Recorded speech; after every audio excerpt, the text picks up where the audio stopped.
오늘은 마태복음 16장 13절부터 20절입니다.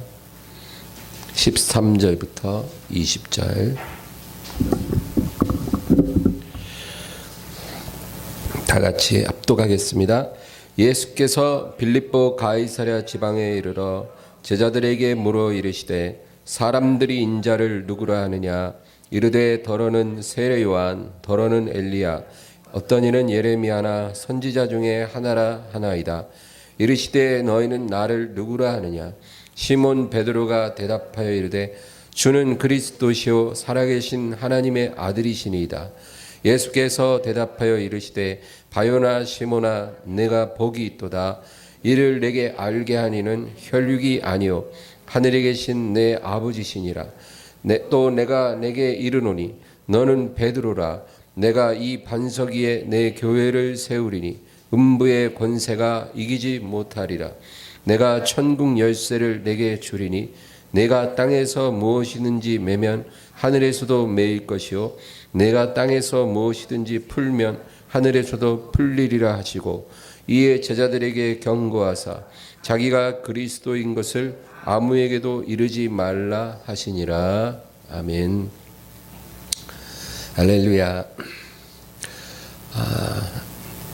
우리가 지난주에는 교회에 대해서 좀 알아봤는데, 이번 주에는 천국에 대해서 살펴보고자 합니다.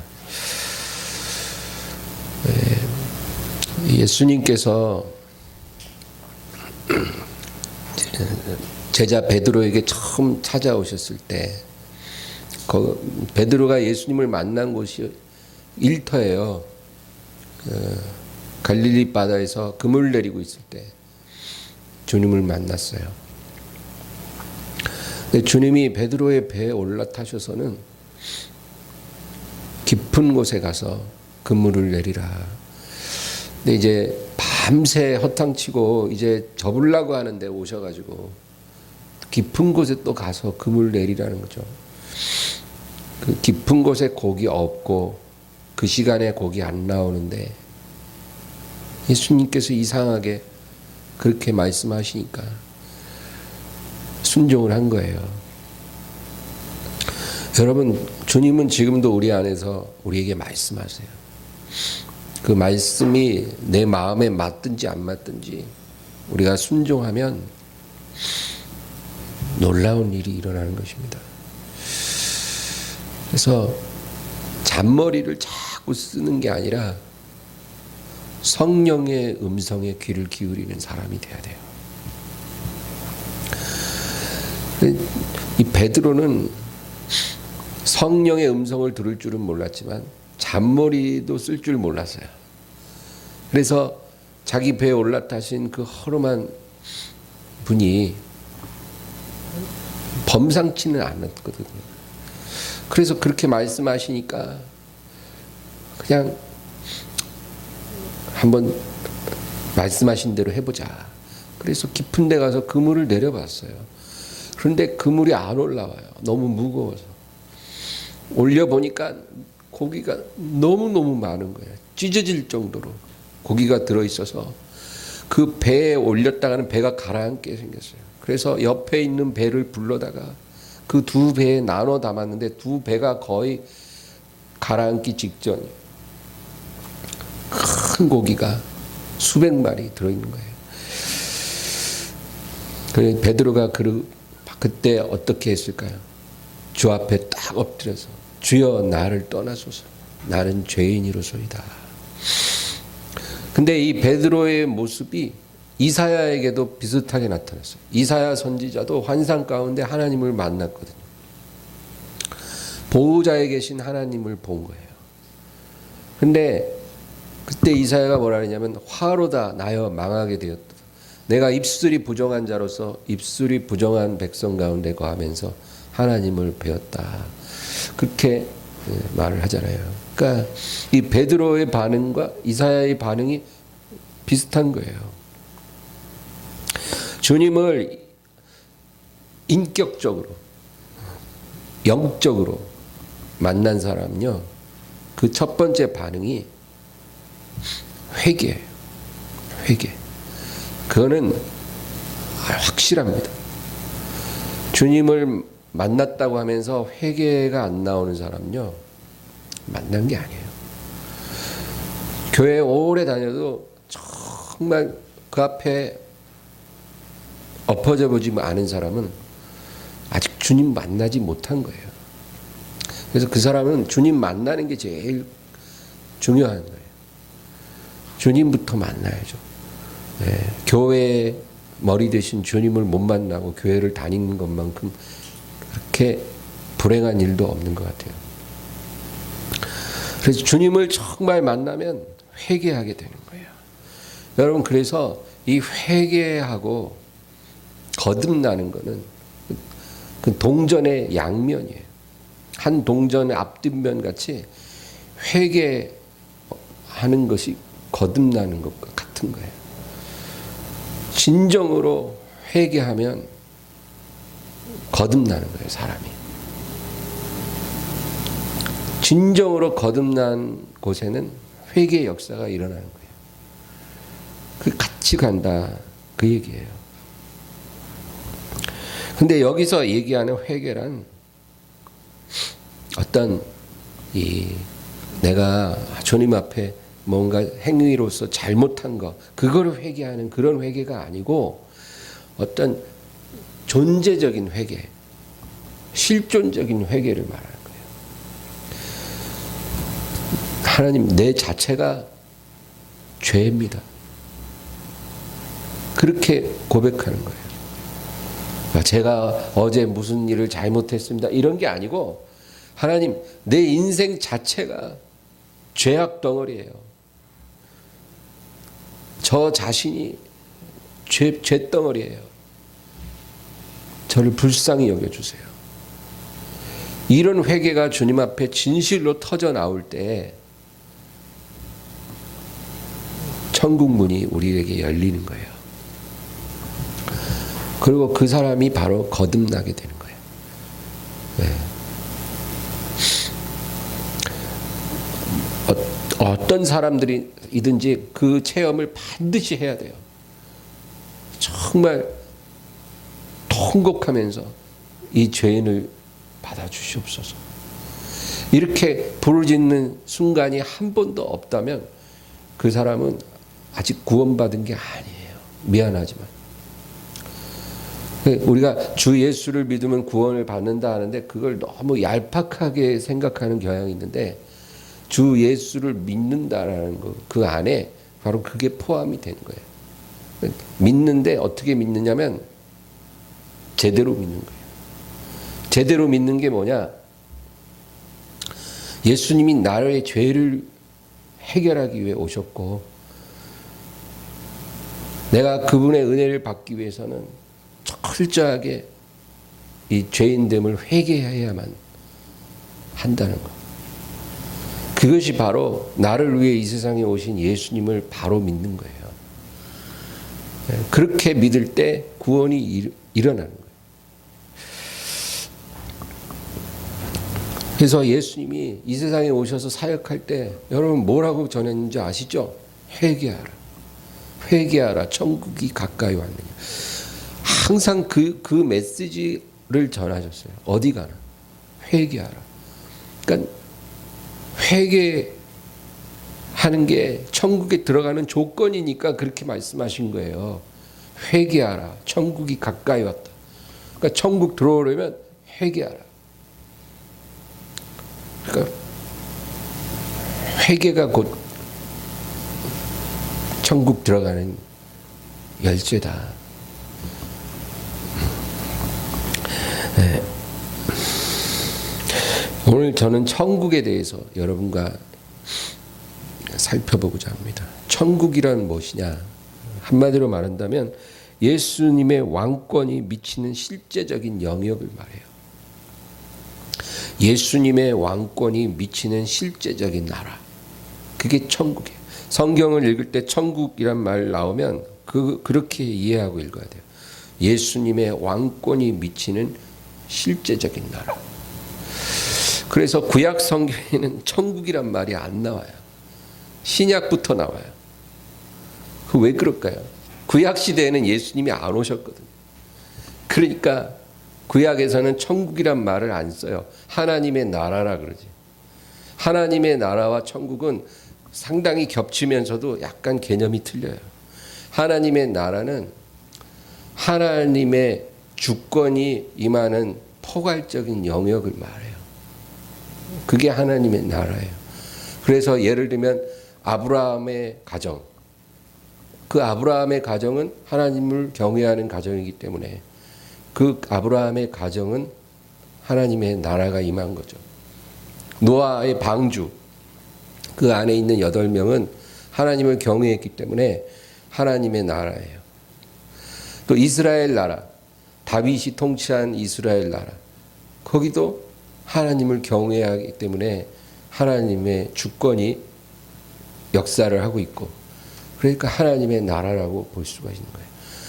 그러니까 하나님의 나라는 굉장히 포괄적인 차원이에요. 그런데 천국이라고 할 때는 그 하나님의 나라 안에서 특별히 예수님의 왕권이 역사하는 영역을 말해요. 그래서 구약 시대에는 하나님의 나라가 있었지만 천국은 없었어요. 그런데 예수님이 이 세상에 오시면서 이제 천국이 도래한 거죠. 그렇죠? 예수님이 왕으로 오셨으니까. 그러니까 예수님이 사역하기 전에 세례 요한도 뭐라 그래요? 회개하라. 천국이 가까이 왔다. 그 예수님을 이제 영접하는 마지막 주자니까 메시지 자체가 다른 선지자랑 달라요. 이사야, 예레미야는 그런 메시지 안 전했어요. 근데 세례 요한은 회개하라. 천국이 가까이 왔다. 천국이라는 단어를 쓴 유일하고 마지막 선지자예요. 왜? 이제 예수님이 코앞에 오셨으니까. 그리고 예수님도 자신의 사역의 메시지가 회개하라. 천국이 가까이 왔다. 그리고 제자들을 둘씩 파송하면서도 너희들이 가는 곳마다 병자를 고치고 귀신을 쫓아내고 천국 복음을 전하라. 그러니까 천국이라는 것은 예수님의 왕권이 미치는 영역, 실제적인 영역을 말해요. 그러니까 우리가 구약 시대의 성도들보다 더 복 있는 사람들이에요. 네. 우리는 바로 천국에 거하고 있거든요. 근데 이 천국을 우리가 이해할 때 세 가지 차원으로 이해해야 돼요. 그래서 우리가 주기도문을 기도할 때 나라가 임하시오며 그 기도하죠. 그렇죠? 나라가 임하시오며. 저는 기도할 때 항상 주기도문의 순서대로 기도를 해요.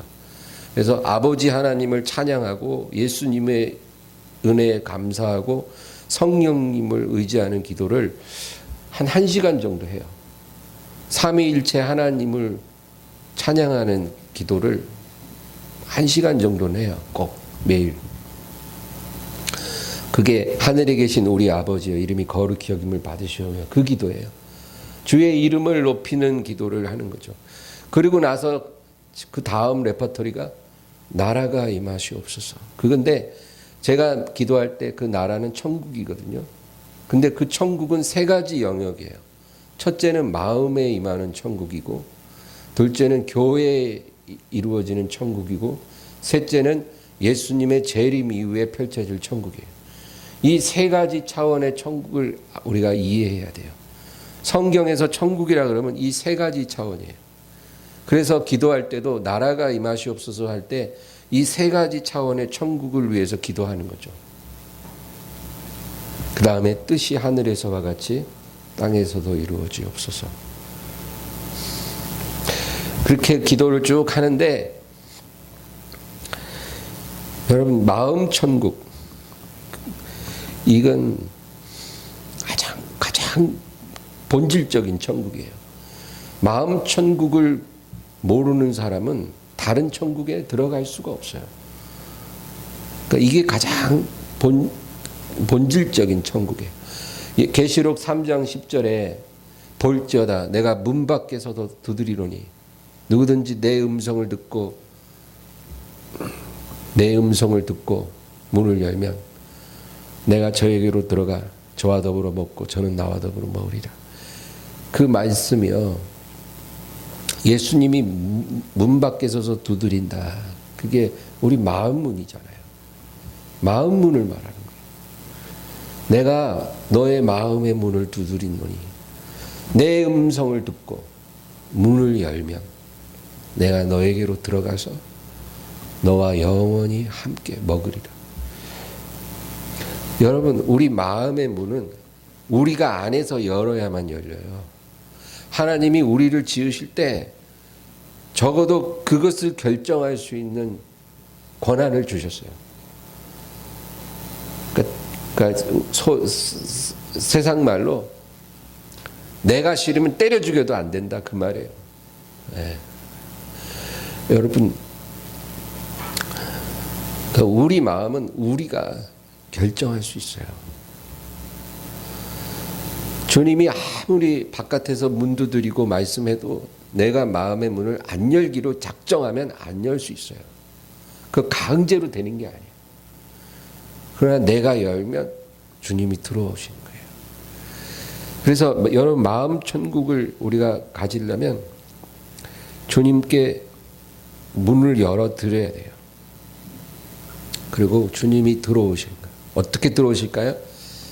성령으로, 그리고 말씀의 역사로 우리 안에 들어오는 거예요. 예, 이렇게 설교하지만 여러분이 나 저 설교 안 들을 거야 이러면 안 들려요. 3시간 설교해도 한마디도 안 들려요. 그러나 내가 마음을 열고 말씀을 받아야 되겠다 이렇게 생각한다면 말씀이 들리겠죠. 주님은 항상 성령과 말씀으로 우리 안에 들어오시는 거예요. 그리고 우리가 그분에게 순종하게 될 때 우리 마음 안에 천국이 이루어지는 거예요. 주님이 들어오시고 나서 끝나는 게 아니고 들어오신 그분의 음성에 내가 순종할 때 천국이 이루어져요. 순종할 때. 네 남편을 용서해라 말씀하실 때 그거를 듣고 다음에 지금은 못해요. 때려 죽여도 못해요. 이렇게 되면 천국이 유보돼요. 근데 네 남편을 용서해라 그 말씀에 오늘 바로 순종합니다 하고 그렇게 나아가면 천국이 오늘 내게 들어오고 성취되는 거예요. 여러분, 우리가 만약에 이 말씀에 순종이 안 되면 우리 마음은 천국이 아니라 지옥이 돼요. 그래서 사도 바울이 로마서 7장에 내가 원하는 것은 하지 아니하고 원치 아니하는 것을 하는도다. 내 안에 들어오신 주의 음성을 순종하고 싶은데 내 안에 있는 죄가, 내 육체가 그 말씀을 거역하게 하니 내가 너무 곤고한 자다. 그렇게 탄식을 하잖아요.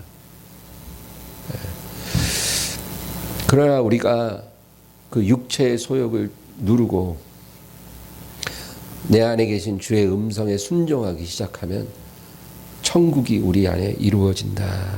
그겁니다. 여러분, 그래서 우리 삶 속에 하나님께 거역하는 죄가 남아있으면 안 돼요. 죄인 줄 알지만 지금은 순종하고 싶지 않아서 그걸 그대로 갖고 있으면 여러분 그게 내 안에 남아있는 한 절대로 천국이 이루어지질 않아요. 그러니까 교회 100날 다니고 예배 100번 드려도 마음이 편치 않는 게 그것 때문이에요. 내 안에 하나님을 불순종하는 게 아직 남아있는 거예요. 그것마저도 하나님 앞에 다 깨뜨려 버려야 온전한 순종이 이루어질 때 비로소 천국이 이루어지는 거예요. 또 어떤 사람은 욕망과 자아가 너무 강해. 그래서 순종이 잘 안 되는 거예요. 주님의 뜻을 자꾸 거스르는 거예요. 자기 욕망이 너무 강하니까. 자기가 하고 싶은 건 해야만 직성이 풀리는 거예요. 하나님의 뜻을 거스릴지라도 그 길을 계속 가는 사람이 있어요. 그러면 그 마음의 천국이 아니라 지옥이에요, 지옥. 요나가 물고기 뱃속에 왜 들어갔냐고요. 그래서 이 천국을 우리가 반드시 소유하려면 주의 말씀에 순종해야 돼요. 두 번째 천국은 교회죠. 여러분, 이 교회는 주님이 재림하시기 전에 이 땅에 세워진 가시적인 천국이에요. 그래서 우리 마음의 천국도 이루어져야 되지만 내가 소속한 교회가 바로 천국이라는 걸 잊지 말아야 돼요. 교회를 아주 이렇게 별거 아닌 걸로 생각하는 경향이 있는데 그 정말로 잘못된 마음이에요. 교회는 이 땅에 주님이 세우신 가시적인 천국이에요. 네. 그래서 교회는 세상과 달라야 돼요. 세상과 달라야 돼요. 세상은 세상의 법이 있어요. 세상의 룰이 있죠. 세상은. 그럼 교회는 천국의 법이 있고 천국의 룰이 있는 거예요. 세상에 속한 것이 아니라 천국에 속한 것이 교회이기 때문에 천국의 법과 천국의 룰로 움직여져야만 해요. 만약에 교회라고 딱 있는데 세속적인 방식으로 운영이 된다면 그 교회 아니라는 거죠. 죽은 교회예요. 교회는 천국의 법, 천국의 룰이 적용돼야 돼요. 그래서 세상과 다른 게 정상이에요. 교회 헌법은 성경이에요. 성경이 헌법이에요. 세상과 교회가 다른데 가장 두드러진 차이점이 뭐냐면 충성의 대상이 달라요. 충성의 대상. 여러분, 교회는 누구에게 충성해요? 지금 검찰총장은 사람에게 충성하지 않는다 그랬는데 멋있는 말이죠. 근데 우리 교회는 누구에게 충성해요? 예수님. 예수님께 충성하는 곳이 교회예요. 우리는 예수님의 음성을 듣는 거죠. 그러면 세상은 예수님 음성 안 들어요. 우리가 누구에게 충성하는가는 우리가 누구의 말을 듣느냐에 달려있는 거예요. 우리가 말을 듣는 그 대상이 우리가 충성하는 대상이에요. 우리가 예수님께 충성한다고 할 때는 예수님의 음성을 듣기 때문에 충성하는 게 되는 거예요. 만약에 예수님의 음성을 우리가 듣지 않는다면 그 주님께 충성하고 있는 게 아니에요. 그 말씀을 잘 듣고 따르고 있다면 지금 충성을 잘하고 있는 거예요. 세상은 그렇지 않죠. 세상은 세상의 음성을 들어요. 하나님을 모르기 때문에 세상의 음성에 그냥 따라가요. 다 언론이 말하는 대로, 정부가 말하는 대로, 세상 사람들이 말하는 대로 그냥 아무런 그런 여과 없이 그냥 다 따라가는 거예요. 그 세상 사람들은 하나님께 충성하는 게 아니라 세상에게 충성하고 있다는 거예요. 이 세상 임금에게 충성하고 있는 거예요. 어떤 사람은 자기 내면의 음성을 듣는다 그래요. 자기 내면의 음성에 귀를 기울이. 그 사람은 자기가 우상이에요. 자기가 우상이니까 자기 내면의 음성을 듣죠. 그래서 내 내면이 음성이 말하는 대로 행동한다는 거예요. 술 마셔라 마시고, 여행 가라 그러면 여행 가고, 이혼해라 이혼하고, 결혼해라 결혼하고, 내면의 음성대로 산다는 거죠. 그건 자기가 우상이에요. 그러나 교회는 주님의 음성을 듣고 주님의 충성하는 그런 곳이다. 오늘 본문 말씀 18절 보면, 18절 다 같이 읽어볼까요? 또 내가 네게 이르노니 너는 베드로라. 내가 이 반석 위에 내 교회를 세우리니 음부의 권세가 이기지 못하리라.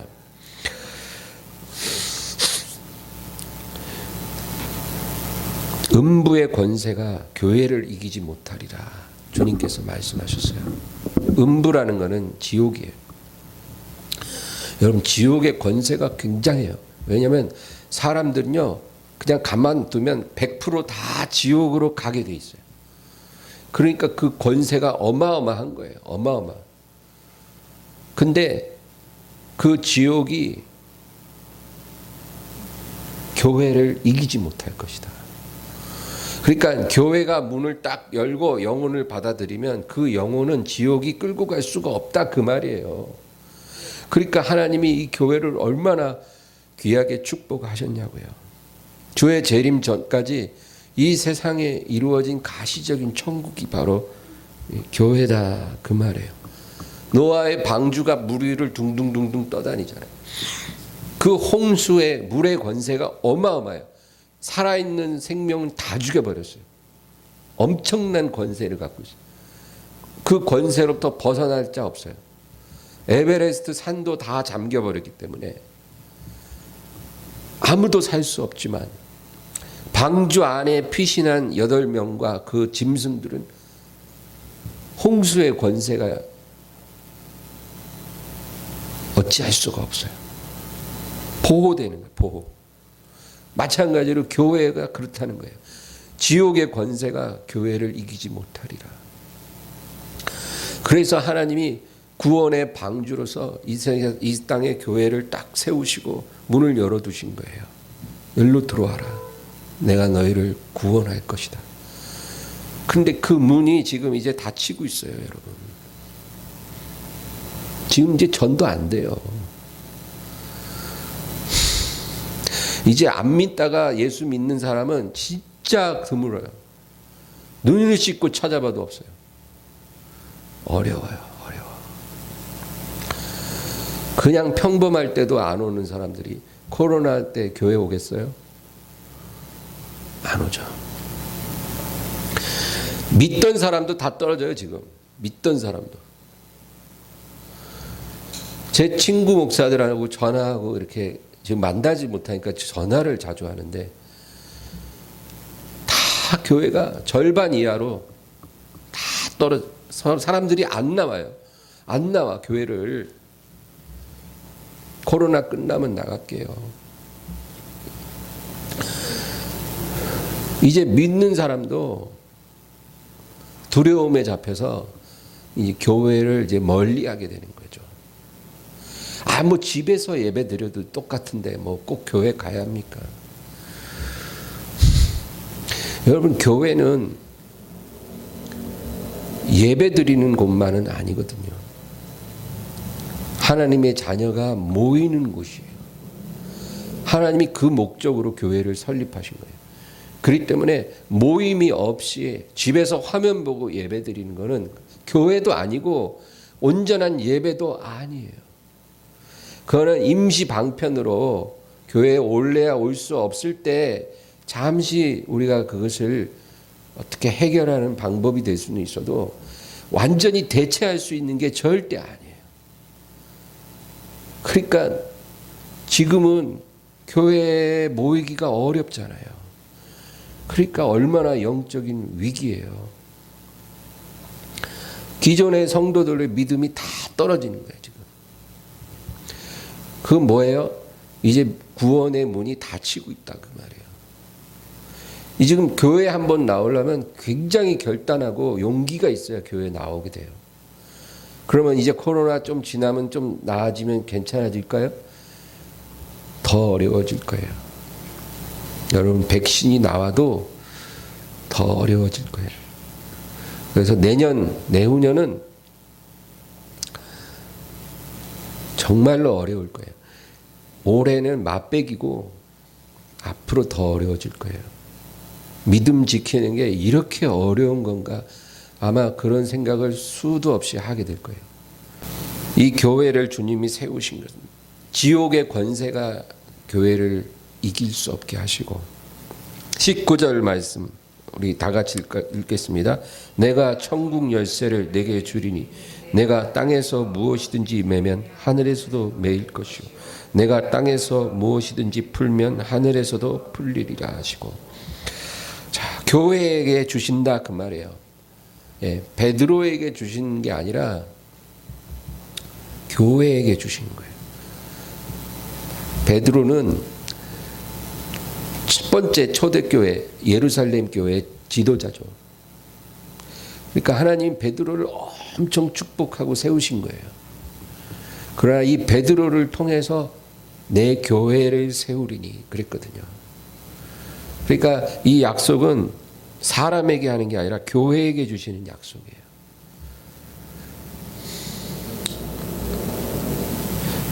천국 열쇠를 너에게 주리라. 그러니까 교회를 통해서 천국에 다 들어오게 하신다 그 말이에요. 그러니까 교회가 얼마나 중요하냐고요. 그래서 여러분 교회가 타락하면 교회를 갱신시키고 개혁해서 교회를 살려야 돼요. 타락한 교회를 고쳐서 정결케 해서 살려야 돼요. 교회가 이렇게 썩었으니까 교회를 다 폐지시켜버리고 우리 무교회주의로 가자. 뭐 꼭 교회 있어야 하나님 믿냐? 어디서나 예배하고 어디서나 하나님 부르면 되지? 교회가 필요하냐? 이렇게 썩어빠진 교회 천지인데 꼭 교회를 가야 하냐? 이렇게 말하는 무교회주의자가 요즘 많아지는데 그 사람들은 미혹된 거예요. 영적으로. 성경 말씀에 대해서 아무것도 몰라요. 교회가 썩으면 교회를 깨끗하게 해야 돼요. 그래서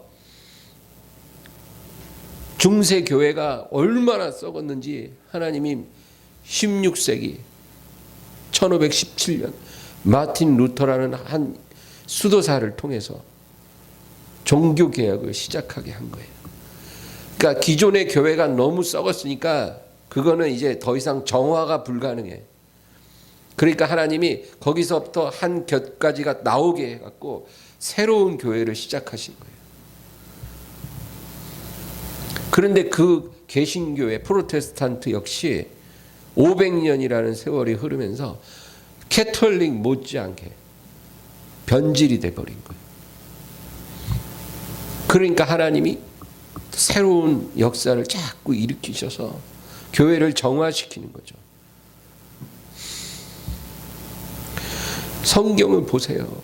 노아 시대에 그렇게 타락했을 때 하나님이 노아를 선택해서 새 역사를 시작하시고 그 후에 온 땅이 다시 또 탁 부패하니까 아브라함을 딱 선택해서 새로운 역사를 시작하시고 그렇죠? 그리고 애굽에 들어간 이스라엘 사람들이 애굽에 동화돼서 변질되니까 모세라는 사람을 보내서 새롭게 하시고 그래서 애굽으로부터 나오라. 내가 너희와 언약을 세우리라. 시내산에 와서 하나님께서 그들을 만나주시고 십계명 주시고 내가 너희의 하나님이 되고 너희는 나의 백성이 되리라. 너희는 다시는 애굽으로 돌아가지도 말고 너희가 곧 앞으로 들어갈 가나안 백성과 섞이지도 말고 너희는 거룩한 백성이 되어라. 그렇게 하나님이 새로운 역사를 시작하시는 거예요. 그러고 나서 이스라엘 나라가 세워지고 나서도 계속 변질될 때마다 사사들을 보내고 다윗 같은 왕을 세우고 선지자들을 보내고 해갖고 하나님이 계속 돌아오라 회개하라 너희 간음한 이스라엘이여 나에게로 돌아와라 계속 그렇게 말씀하시는 거예요. 그러니까 하나님은 우리가 아무리 타락해도 포기하지 않아요. 계속 새로운 종을 보내고 새로운 영을 보내서 새롭게 하셔서 고쳐서 일으키려고 하는 거죠.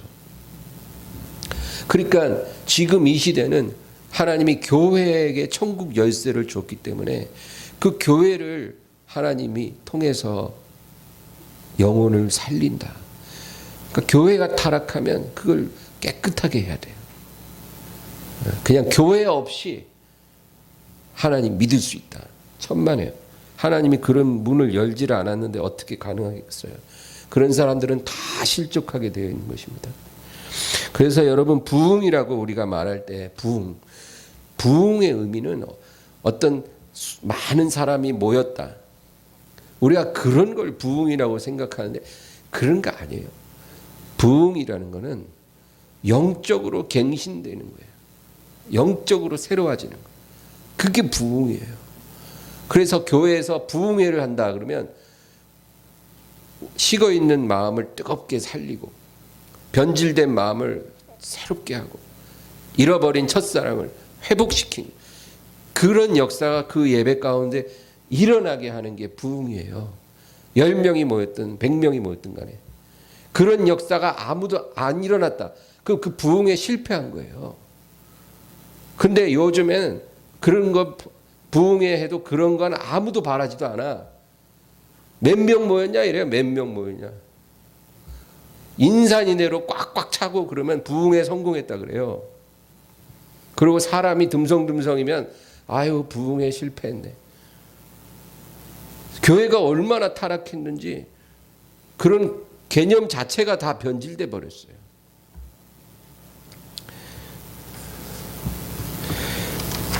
우리 로마서 12장 한번 찾아보겠습니다.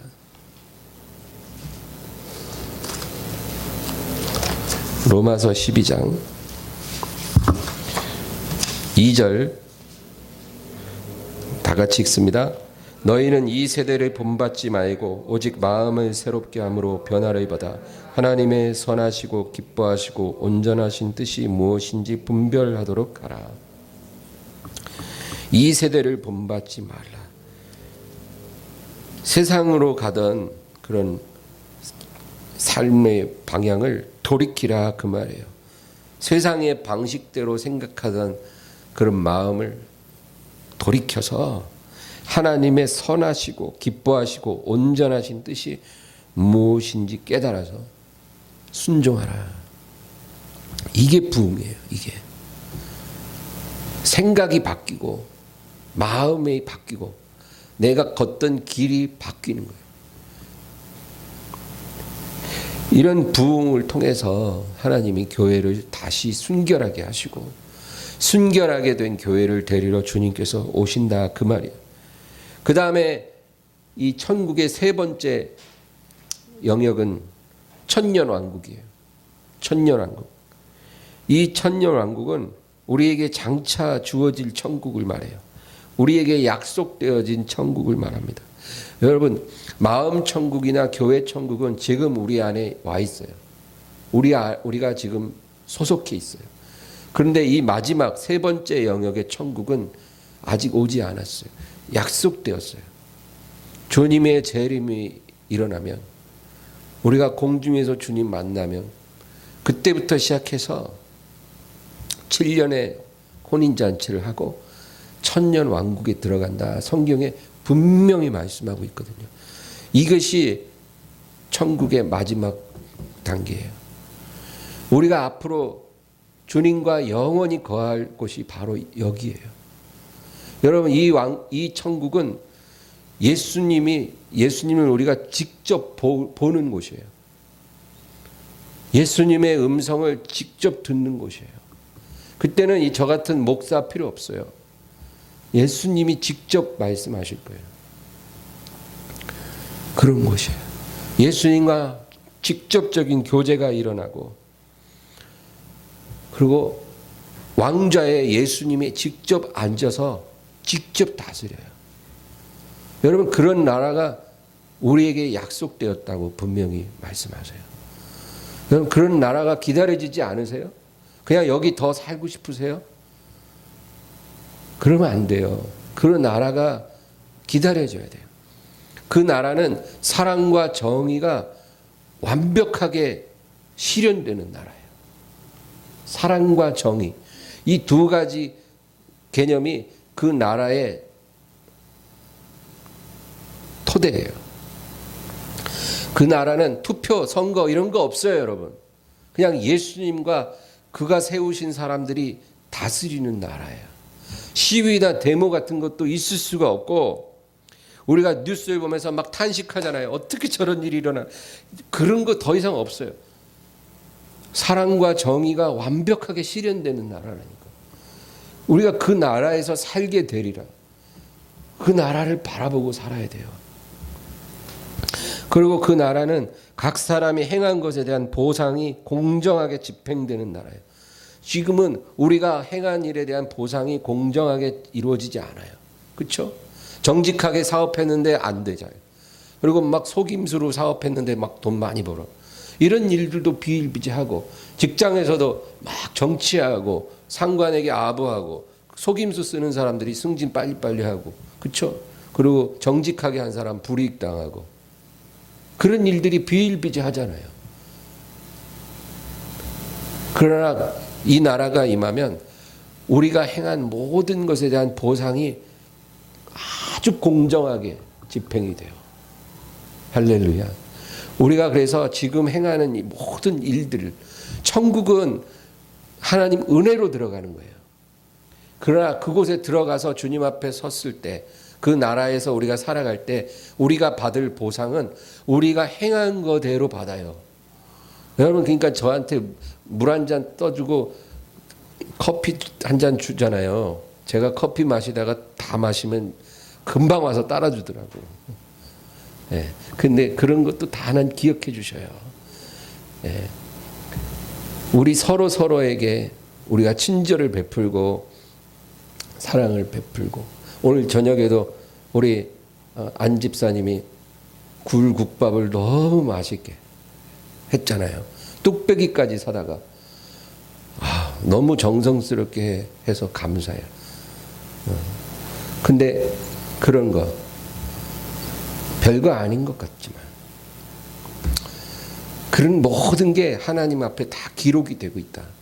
그래서 우리가 그 나라에 들어갔을 때 그런 모든 것에 대해서 하나님이 공정하게 보상을 해주신다. 그 얘기예요. 그러니까 아무도 불만이 있을 수 없어요. 하나님의 기준으로, 철저한 하나님의 기준으로 평가를 받을 거예요. 자신의 공명심이나 욕망으로 선을 행하는 것들은 다 불타 없어지고, 하나님의 기준에 합당하게 행한 선에 대해서 하나님이 다 보상을 해주시는 나라예요. 여러분, 그 나라가 천국이다.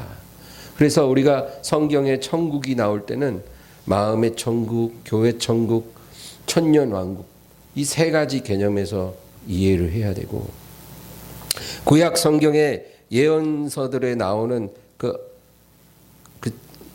유토피아 있죠.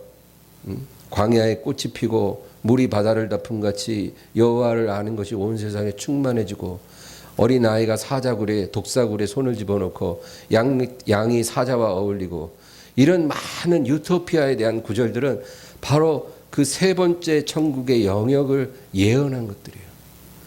그러니까 그런 관점에서 읽으면 그게 다 이해가 되는 거예요. 이런 적이 있었던가? 아직 없었죠.